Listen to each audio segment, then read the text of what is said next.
Hey everybody, day 86. I'm home from work. I'm just sort of chilling here. I'm reading a book. Getting in a little bit of decompression time before I make some dinner. And I don't know, I'm not sure what I'm going to do the rest of my evening, but I'm sure it'll be delightful, whatever it is. Day was pretty mellow, got really focused, got really productive, which was nice.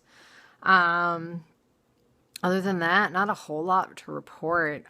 Things that I've been thinking about. Been thinking about the well-placed anecdote. So the what I'm trying to get at here is the idea that a person can say, "Well, here is an anecdote, and this negates the system of things that we're talking about." So if we can find one thing that's contrary to a broader system, clearly that means that that broader system is not real.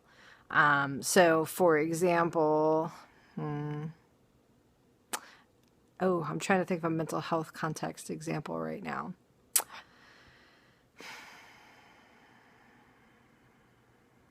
For example,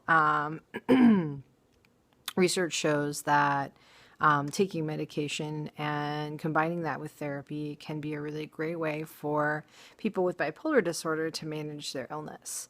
But then there's somebody who is not mentally ill, does not have bipolar disorder, who says, "Oh, well, I heard of this man who quit his meds and started drinking this tea." And that then wasn't, realized that really it was just all in his head. And which no pun intended, realized that, he could manage it in this way rather than other ways. And maybe that's true. I can't say that, drinking a tea or thinking positively or being outdoors isn't going to help a person manage their bipolar disorder. But what I do know is that one story doesn't mean that meds are bad. And quite often, this comes from a place of privilege where a person is looking at a situation that they don't experience and saying, well, here's one thing that is contrary to what you're trying to say that the system is. And I have decided, therefore, it's not useful. It's your information, your experience isn't real. And it takes a lot of privilege to be able to say, here's one story and therefore everything else is not true.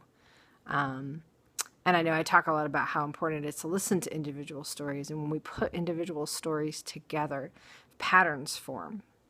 And we start to see that those patterns create these systems or demonstrate these systems. So anyway, those are my thoughts. And you all have a great night.